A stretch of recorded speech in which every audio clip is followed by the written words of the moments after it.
El milagro de Purun Bhagat, por Rudyard Kipling. Hace mucho tiempo hubo en la India un hombre que era el primer ministro de uno de los estados del país.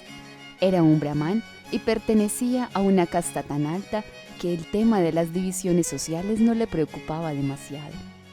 Purun Das, pues así se llamaba este hombre, desde muy joven comprendió que quien quisiera salir adelante en el mundo tenía que llevarse bien con los ingleses e imitar todo lo que ellos consideraran bueno. Y eso fue lo que hizo aquel joven brahman que contó con la ayuda de una buena educación inglesa en la Universidad de Bombay y con astucia fue subiendo, paso a paso, hasta llegar a ser el primer ministro del reino. En realidad tenía mucho poder. Y por si no lo sabíais, en aquellos tiempos la India era una colonia del Imperio Británico. Purun Das creó colegios para niñas, construyó carreteras y fundó hospitales estatales, con lo cual el Ministerio de Asuntos Exteriores y el gobierno de la India estaban felices. Purun Das creía fervientemente que lo que era bueno para un inglés era el doble de bueno para un asiático. Así, el primer ministro se convirtió en el amigo más agasajado de virreyes, gobernadores y subgobernadores, además de conocer a las enormes multitudes de turistas que recorrían la India de arriba a abajo, dando lecciones sobre cómo había que hacer las cosas. En su tiempo libre creaba becas para el estudio de la medicina y la industria, siguiendo un modelo estrictamente inglés. Incluso acabó haciendo un viaje a Inglaterra y en Londres llegó a conocer y a tratar con personas cuyos nombres dan la vuelta al mundo y vio mucho más de lo que contaría luego. Al volver a la India se vio rodeado de una aureola de gloria, ya que el virrey en persona le hizo una visita para concederle una condecoración toda de diamantes, cintas y esmalte.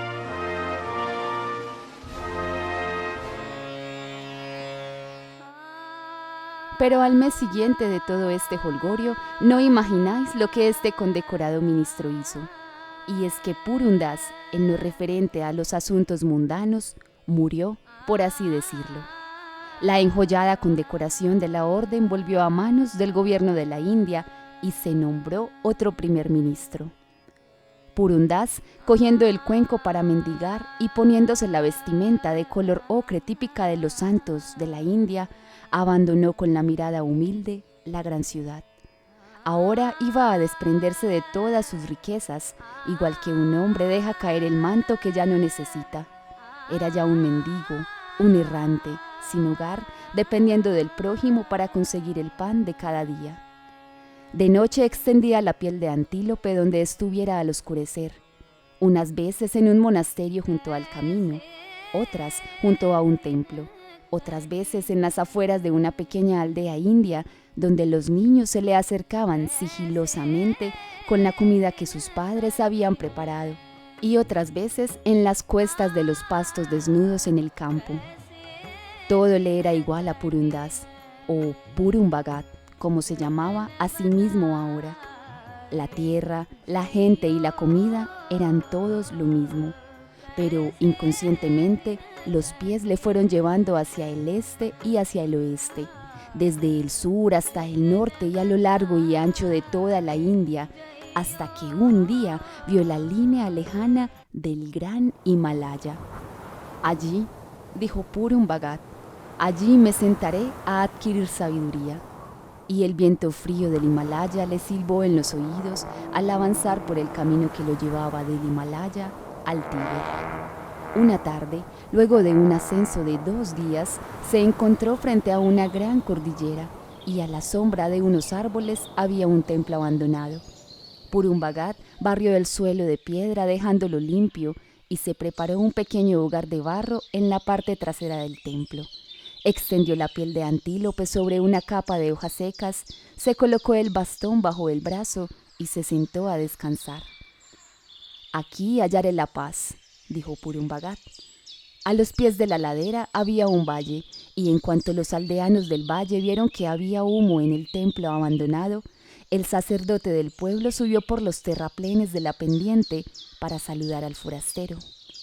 Cuando su mirada se encontró con la de Purun Bhagat, hizo una reverencia profunda, cogió el cuenco limosnero sin decir ni una palabra y volvió al pueblo diciendo: «Por fin tenemos un santo. En mi vida he visto un hombre semejante». Entonces todas las esposas del pueblo se esmeraron para hacerle a Purun Bhagat la comida más sabrosa. Purun Bhagat comió y dio las gracias al donante. Tenía la intención de quedarse. El sacerdote dijo que todos los días se encargaría de que su cuenco de limosna estuviera siempre a las afueras del templo para alimentar a Purun Bhagat, pues todos los aldeanos se sentían honrados de tener ahora un santo entre sus montañas. Aquel día se acabaron para Bhagat los viajes. Había llegado al sitio que le estaba destinado, a la paz y la tranquilidad. En aquel momento el tiempo se detuvo y él, sentado a la puerta del templo, no sabía si estaba vivo o muerto, si era un hombre con capacidad para controlar los miembros de su cuerpo, o si era parte de las montañas, las nubes, las lluvias y la luz del sol, tan invariables. Se ponía a repetir un nombre en voz baja cientos y cientos de veces, hasta que con cada repetición le parecía irse separando de su cuerpo más y más, elevándose hasta llegar a las puertas de un descubrimiento formidable.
Pero justo en el momento en que se empezaba a abrir la entrada, su cuerpo le arrastraba, obligándole a volver atrás, y con pesar se daba cuenta de que seguía encarcelado en la carne y los huesos de Purun Bhagat. Todas las mañanas el cuenco era colocado silenciosamente fuera del templo y las mujeres y los niños se encargaban de llevarle el alimento a su santo. Los langures, los grandes monos del Himalaya con sus bigotes grises, fueron los primeros en acercarse a aquel hombre que yacía meditando en el monte, como era de esperar, porque son la curiosidad personificada. Y ellos decidieron que aquel ser humano que estaba tan quieto era inofensivo. Uno a uno, todos los animales del bosque fueron aproximándose a Purun Bhagat, al principio tímidos y recelosos, pero con el pasar de los días y de las noches se acurrucaban en torno a él para dormir en su manta. Fue así como llegaron los ciervos, los monos, los lobos y hasta las águilas para compartir la fogata y el alimento que aquel hombre les ofrecía. Purun Bhagat los llamaba a todos mis hermanos, y bastaba con que aquellos animales oyeran su voz grave llamándolos para que acudieran a reunirse con él. Desde la aldea, los pueblerinos observaban las siluetas de los animales conviviendo en armonía con el santo, como llamaban ellos a Purun Bhagat, y debido a esto, la fama de obrador de milagros que Bhagat tenía se reafirmó, pues poseía el lenguaje secreto de los animales y estos acudían a él. Sin embargo, los milagros eran lo último en que a él se le había ocurrido pensar. Estaba convencido de que todo era un gran milagro, y un hombre que piensa eso ya tiene algo en que basarse. Día y noche se afanaba en encontrar un camino que llegara al corazón de las cosas, que le llevara de vuelta al lugar de donde procedía su alma. Y así, pensando y pensando, el pelo acabó llegándole hasta los hombros y su piel se había arrugado como un pergamino. El pueblo había cambiado poco. Las esposas de la aldea, los hombres y el sacerdote eran más viejos ahora. Y si se preguntaba a los aldeanos durante cuánto tiempo había vivido su santo en las ruinas del templo en el monte, contestaban siempre. Cierta noche, Purun Bhagat echó mucha leña a su hoguera, pues estaba convencido de que sus hermanos, los animales, necesitarían calor. Pero no llegó ni un solo animal al templo, aunque los llamó muchas veces. Fue en mitad de aquella noche oscura, con la lluvia golpeando como 1000 tambores, cuando se despertó al sentir un tirón en la manta y estirando un brazo tocó la manita de un langur. Él lo invitó a abrigarse con su manta, pero el langur seguía tirando de su manta con desespero. También llegó el gran ciervo, chocando con ahínco sus cuernos contra la puerta. El animal bajó la cabeza en dirección a Purun Bhagat y pateó nerviosamente, resoplando con fuerza por el hocico medio contraído. «Deberías tranquilizarte», dijo el Bhagat, pero el ciervo le empujó hacia la puerta y mientras lo hacía, Purun Bhagat oyó el ruido de algo que se abría, suspirando, y vio 2 losas del suelo separándose y el suelo de la montaña removiéndose. «Ahora lo entiendo», dijo Purun Bhagat. «No culpo a mis hermanos por no haber venido a sentarse junto al fuego esta noche. La montaña se está viniendo abajo». Pensó entonces en todos los habitantes de la aldea y recordó lo caritativos que habían sido con él durante tantos años. «Indudablemente debo ir a avisar a los de abajo. Vos, hermano ciervo, prestadme vuestro lomo, pues yo solo tengo estos 2 pies».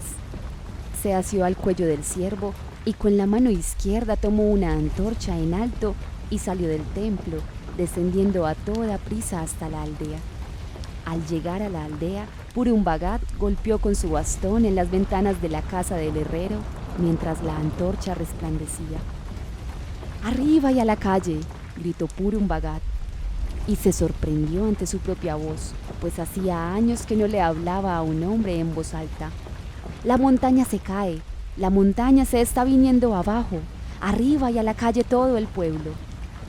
Los aldeanos se precipitaron a la calle y a la luz del fuego todos vieron al gran santo que vivía en los montes rodeado de todos los animales que no lo dejaban solo.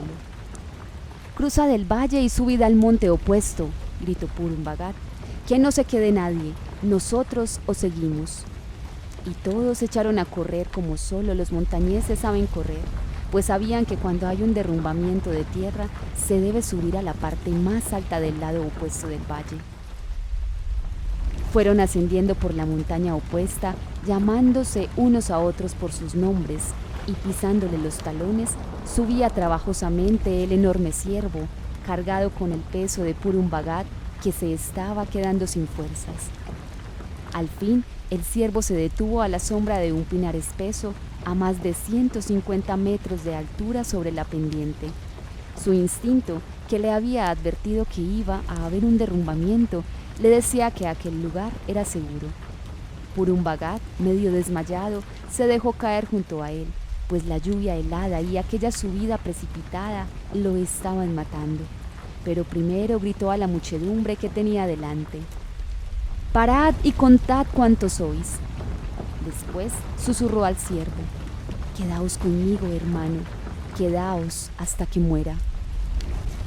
En el aire se oyó un suspiro que se convirtió en murmullo, y un murmullo que se convirtió en rugido, un rugido que sobrepasaba los límites de lo tolerable para un oído humano, y la ladera donde estaban los aldeanos recibió un impacto en la oscuridad, una fuerte sacudida.